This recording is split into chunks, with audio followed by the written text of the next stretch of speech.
That'll be fine. Off we go. Domino's Pizza. Don't know why it's Domino's Pizza, but it's going to be Domino's Pizza. Have a mushroom, please. Yeah. Lovely. Excellent. Good afternoon, gentlemen. Hello. We have Neil Simkin from Newtown. Hello. Carl Horton Hiya. from the Boroughs. Yeah.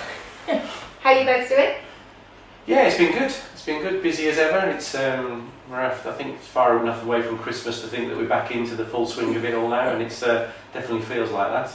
Too soon for Christmas songs, then, you tell me. Well, too soon for the next lot, and too far gone for the last lot. But yeah, Easter is on the way now, so we've gone away from the toffees and walnuts season, which usually breaks the teeth, and we're heading into the Easter egg season now, which will no doubt generate some work for us all as time goes on. I've been told to eat more walnuts.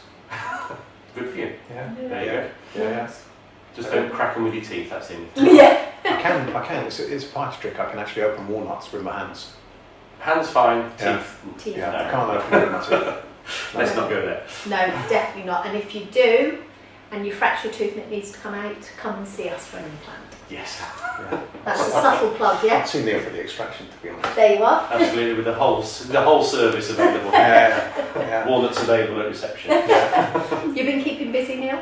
Yes, it has been. It's been a good start to the year. I mean, a big part of what I do is clear aligners, as you both know, and we're seeing again a big surge in that towards the start of the new year. I think the whole new year, new me kind of thing, lots of people look at that as an opportunity to take on treatments like this. And it's still going. Obviously, public awareness of aligners is always increasing. And I've been doing aligners, quite frighteningly, for 20 years this year. And so it's been... Still cold enough. Started when you were in nappies. Yeah, absolutely.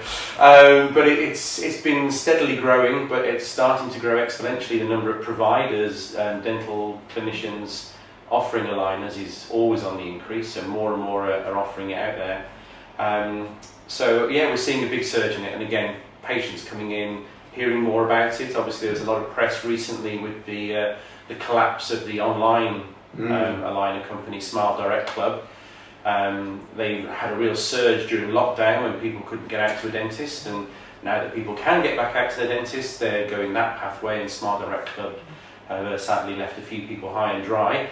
But it highlights that it is a dental treatment. This isn't something that can be done online. It needs that support of a dentist who knows what they're doing along the way. So yeah, certainly keeping us busy in that regard. I would have thought so.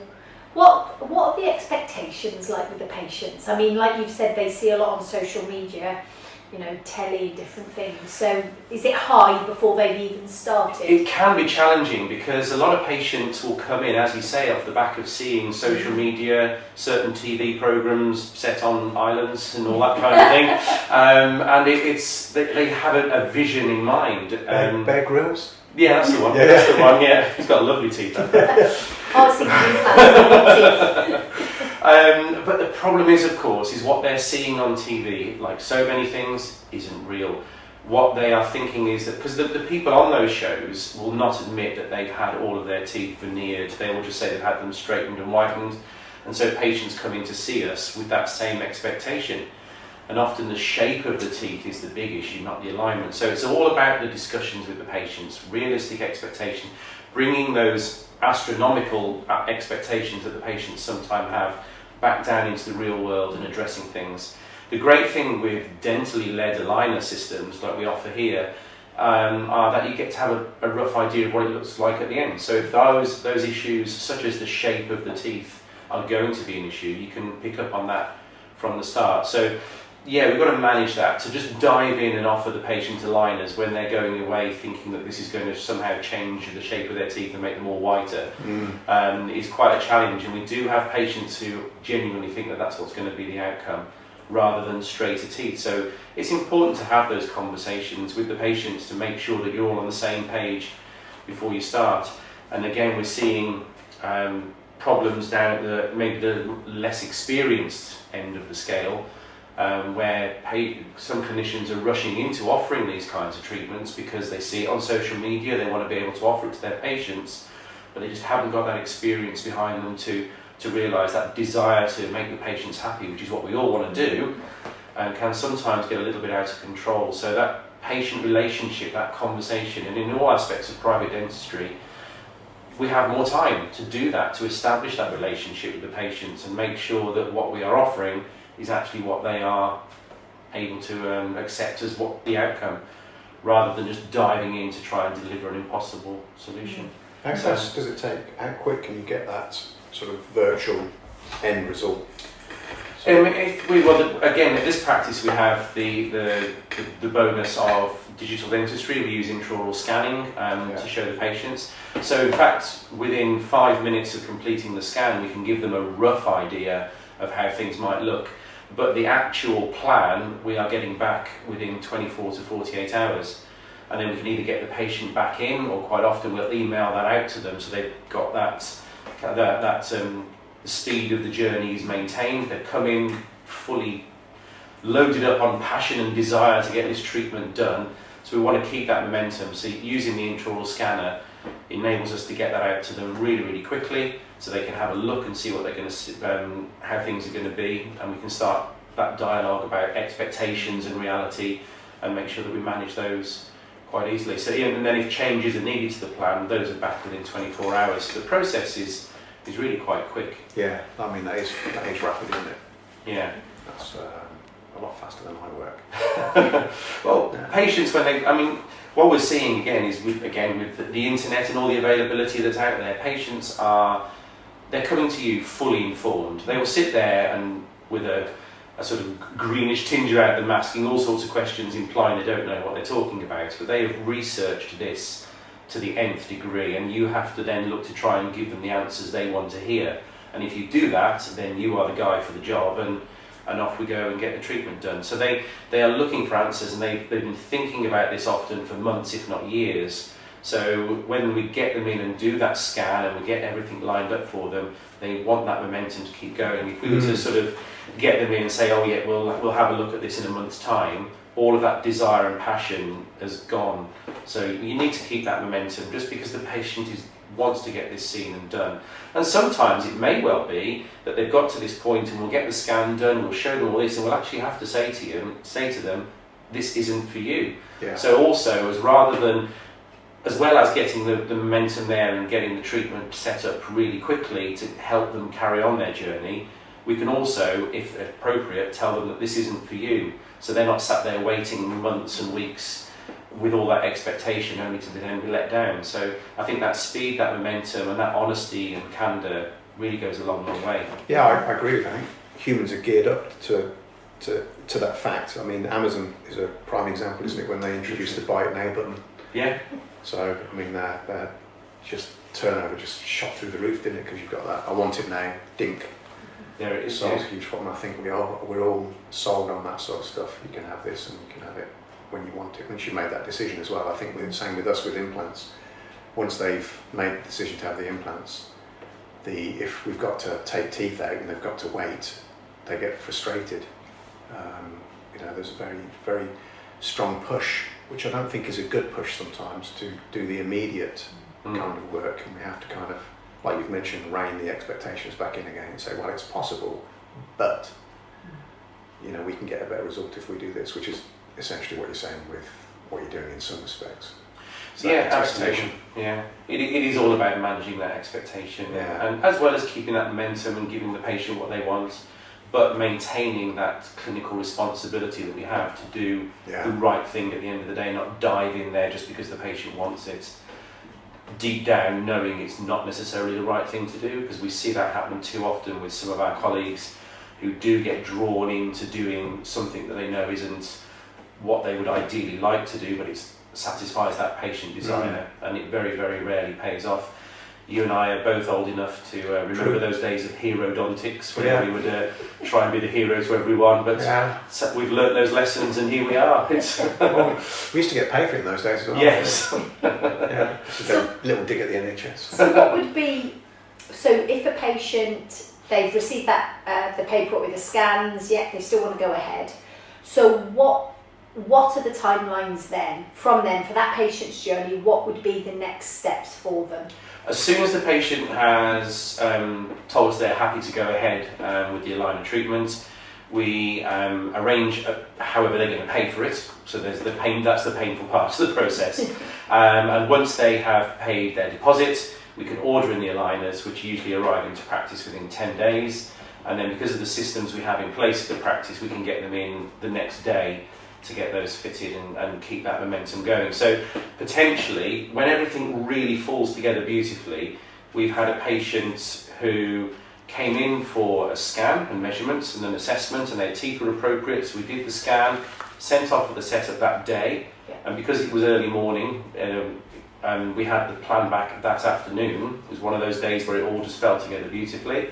Emailed that out to the patient, who accepted the plan and made the payments the following morning, and then the aligners arrived into practice just over 7 days later. So when it all falls beautifully together, they were in on the Monday of week 1, and we fitted the aligners on the Friday of week 2. That's very So that really kept the momentum. That doesn't always happen. So in reality, I would say from the patient coming in for their very first assessment and the scan and the photos to getting the setup, reviewing the setup, making sure everybody's happy, paying the money, getting the aligners into practice and fit, is somewhere around about 3 weeks, which is still It's pretty good. 3 maybe to 4 weeks on the worst case scenario, which is still pretty quick in the grand scheme of things.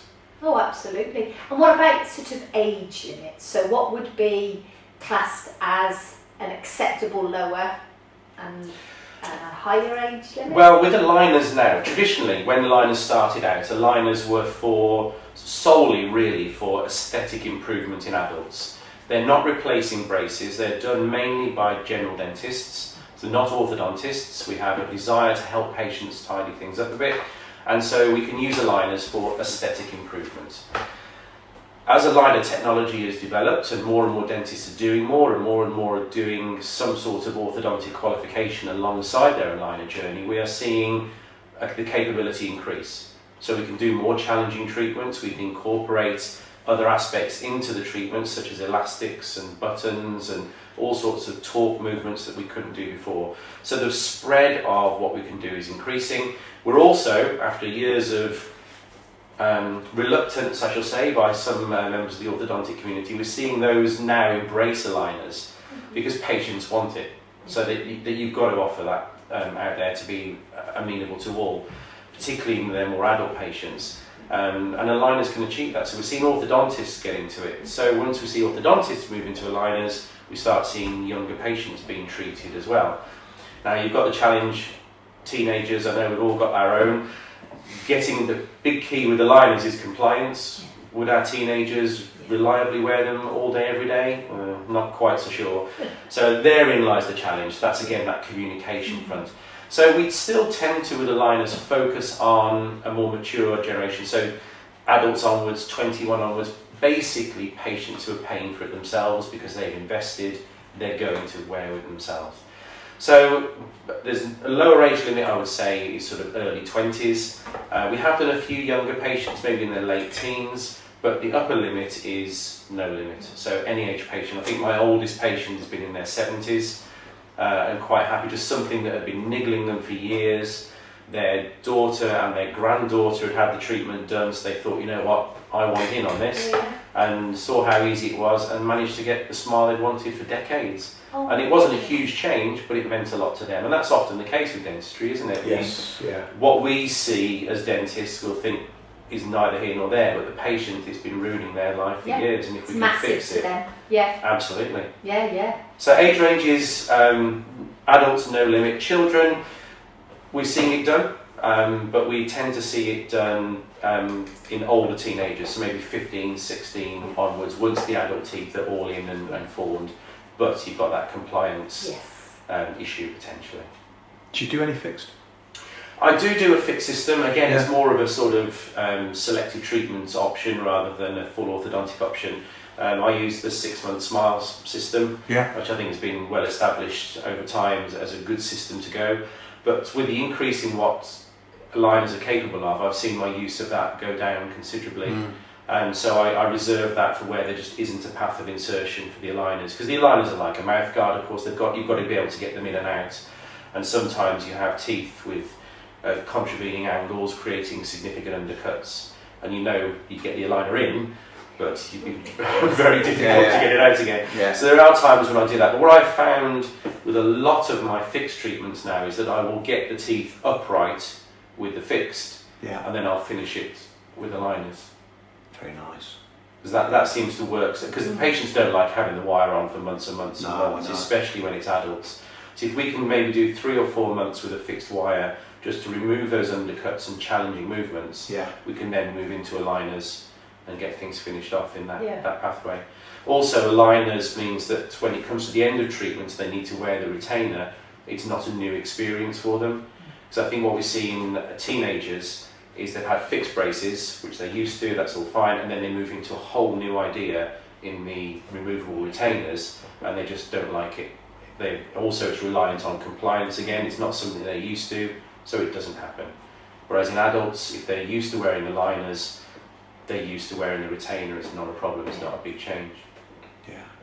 And sort of pain-wise, discomfort, what could an average patient expect? Is it when they first have them in, each tray?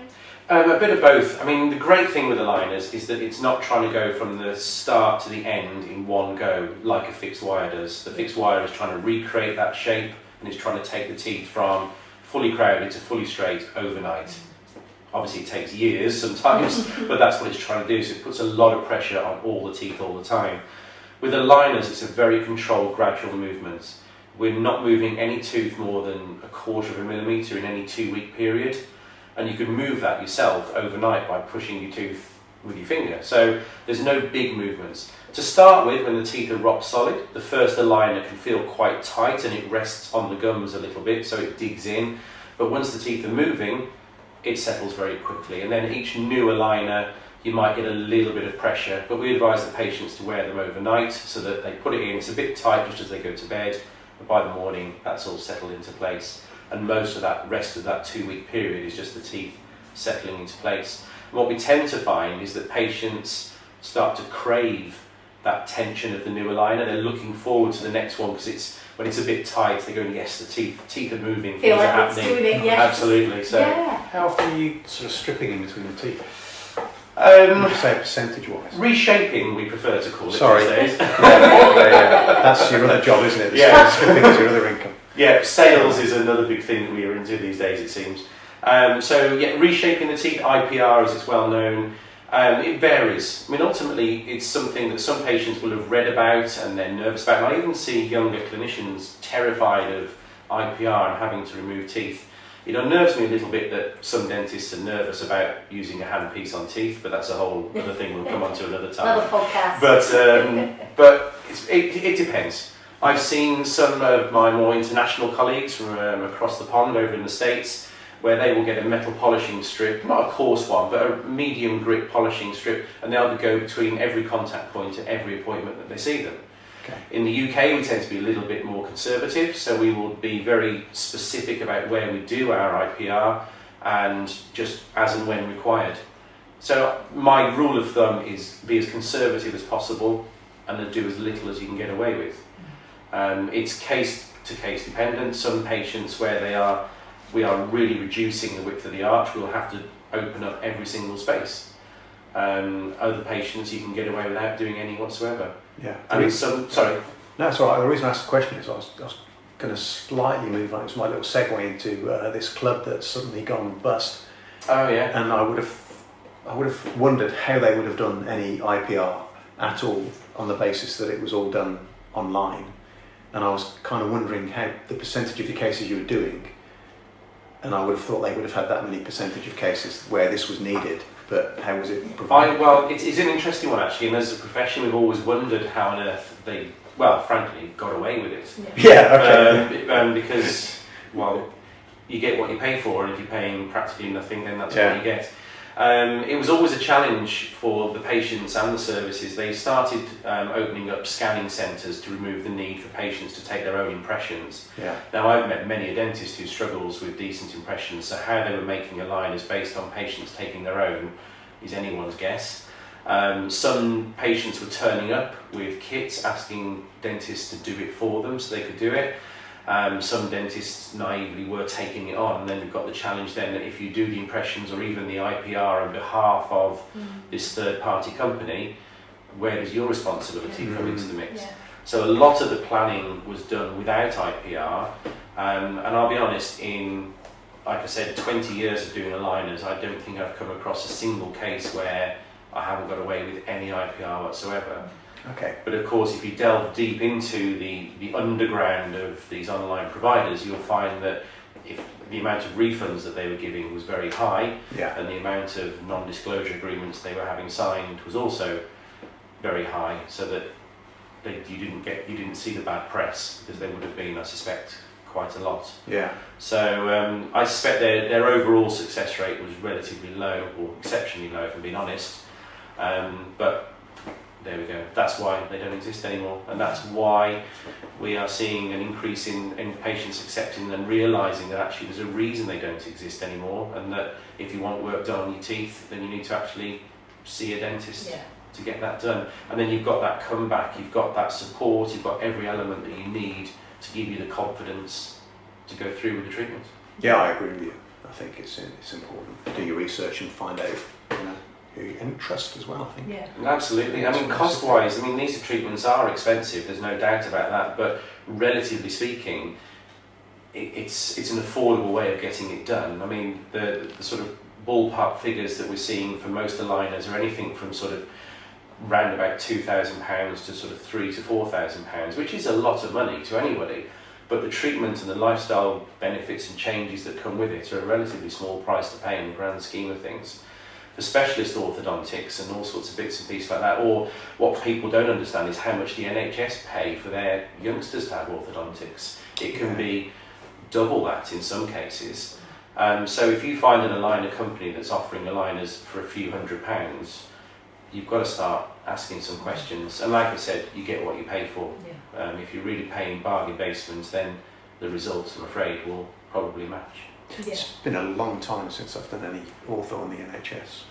So, I mean, when we did it, we had the index of treatment needs. Yes. And did that change? Did they...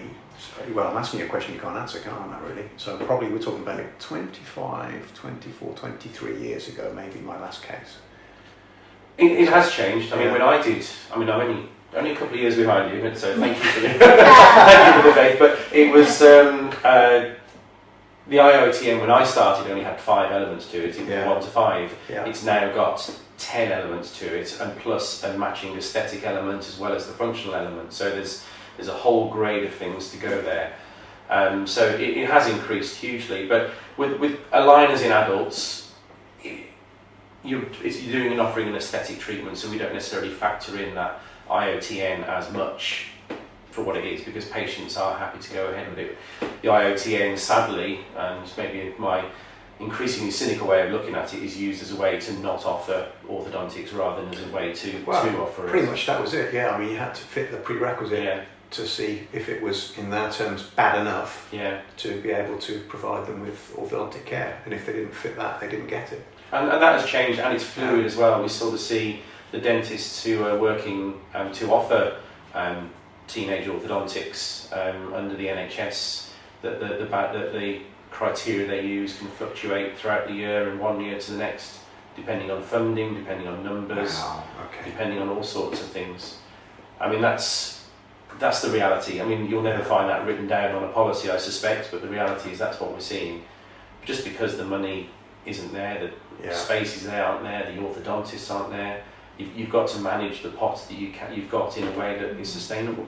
Yeah, don't talk to me about money. I'm from Birmingham. It's all going. I'm going to drive through, it'll just be a black hole when I get home tonight. It just won't exist. Yeah. Suddenly, just get swallowed up. City's gone bust. City's gone. Never heard of a city go bust before. Be a ghost town. Yeah. That all moved to Wales. Selling everything off, aren't they? Literally. Yeah, arts and funding, I think, which is a real shame. Well, that's the next one. I know they used to own the NEC and all those facilities were actually under the city council, but they had to sell all those off. Yeah. But to see arts funding, and even things like the CBSO, the world-renowned orchestra, is having 100% of its money cut from next year. Very Very naive disheartening. and sad. Yeah, you've got spare room. But yeah, but if things like that, there's no money for that. We're seeing it happen across everywhere. There's just less and less money available for more and more expensive things. So it is difficult. But as dentistry often finds, patients will once the general pot is running dry, they will always find money to spend on themselves. People will start to put themselves first more and more. Dentistry seems to be recession proof over the years. Recessions act in different ways. Even though businesses get terrified of them, it very rarely seems to affect the man on the street in the same kind of way it does big business. Yeah. And people will always find time and money to spend on themselves. Yeah. And we saw that through lockdown. I was going to say that. Lockdown Definitely. was a massive thing, yeah. People had money and the first thing they wanted to spend it on was actually themselves. Yeah. Yeah, make yourself feel good. Yeah, Yeah. absolutely. Yeah. That's important. What's it for? Yeah, what we all work for if it's not that. Isn't it? It's like I thought it was. Yeah. But yeah, so that's what's... stuff the family, stuff the kids. Yeah. Sorry, kids. Me time. Yeah. All about me. Yeah, absolutely. Yeah. But no, so aligners is keeping me busy. How is that Lambo? Yeah, it's a bit rich on the tyres, but otherwise... Yeah. Is that the red one or the... Is that the Monday my one or week the on one, Tuesday yeah. one? Ah, dear. So, can we touch upon something non-dental, but it involves a dental team? Okay. I do believe you've dragged a lot of the team along with you in Yes. April for a certain event.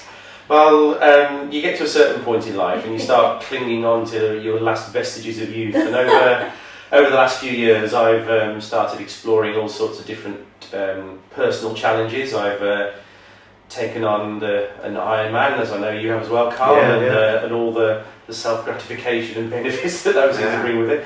But sometimes you've got to go outside the box, and we're seeing a lot of things pop up, and it's called obstacle course races. They're outdoor trail runs where there's usually a lot of mud and water and all sorts of things involved.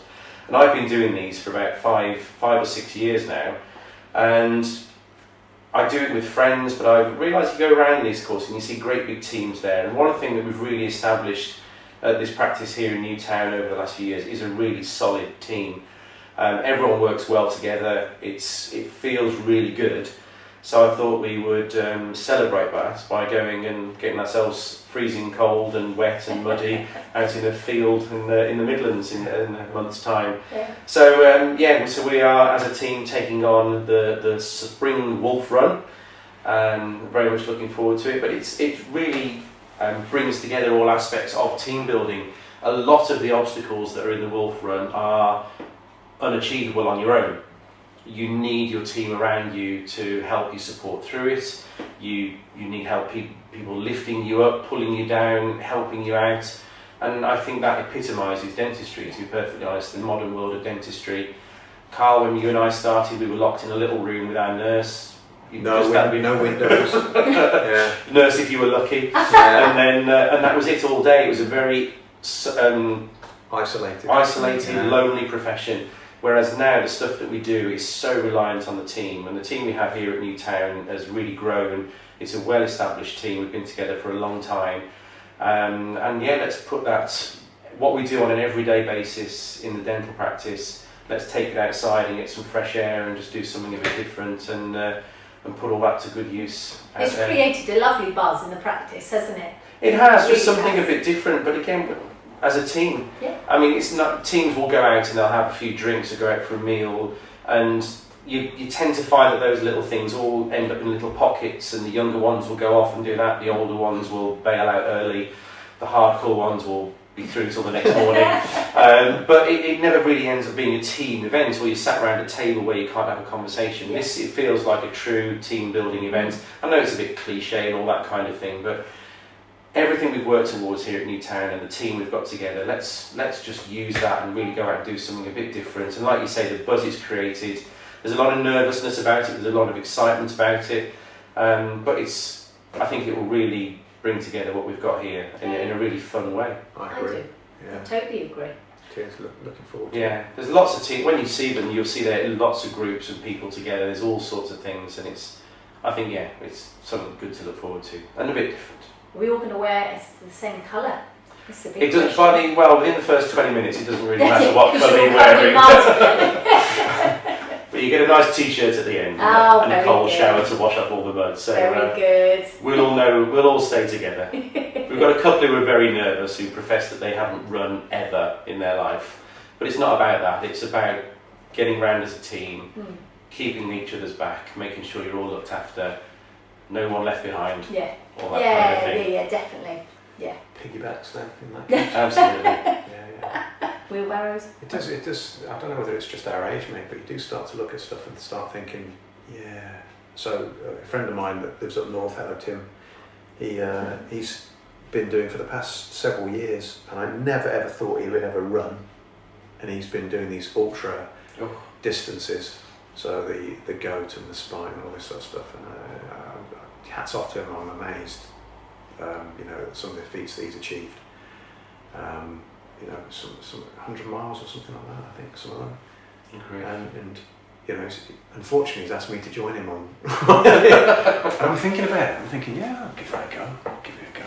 Perhaps not the day after the wolf run, maybe. No, maybe not after the wolf run. We warmed up then, yeah. And then I speak to a guy on the track, and he's very similar. That's what he likes to do, the ultra stuff. And I think that's incredible. It's just a different level. I think that's it, isn't it? It is about that. I mean, but it's all about stretching your boundaries again, and we, again, not dental related, but you can easily draw parallels, and if you just stay within your comfort zone and just always doing what you've only ever done, life can get very boring very quickly. And then, yes, once you get to an older part of your life and you start thinking, I need to just explore these while I still can, those opportunities do come up. You and I were both trained towards an Ironman. We know what's involved in taking on these kinds of challenges. It's a 7-8 hour event, so you've got to put yourself through it and prove to yourself that you can do it. And again, you cannot do that on your own. You need the support of your friends and your family in a big way. But these big rides, and I do tend to do cycling. Cycling is my thing. I'm not a runner at all, but cycling, 100-mile bike rides and that kind of thing, I enjoy doing them, but it's not something you can just turn up and do. You've got to work towards it. But yeah, anyone who does the running, I've done a marathon once, and that I've done a lot of things. I've done Tough Mudders, Wolf Runs, Ironman. The hardest thing I've ever done was a marathon.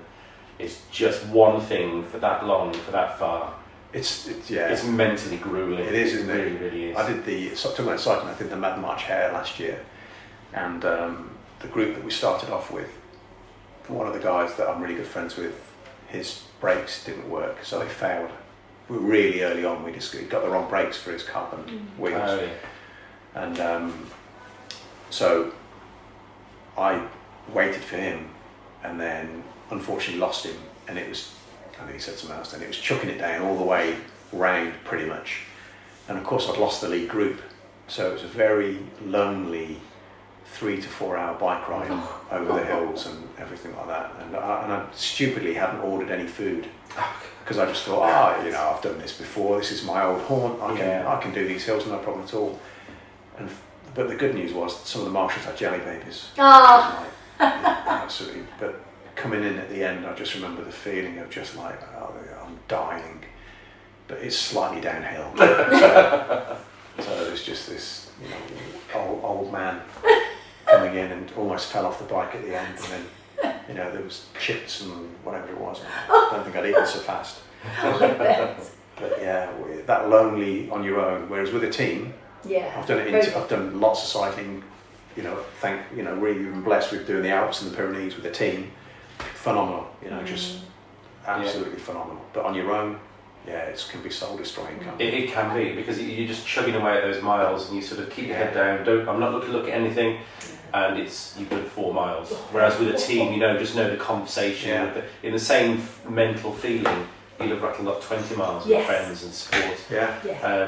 So running my marathon, it was the virtual London Marathon. So I've got a London Marathon medal, but I've never done the London Marathon. But I just picked a stretch of canal and ran 13 miles one way, turned around and came back.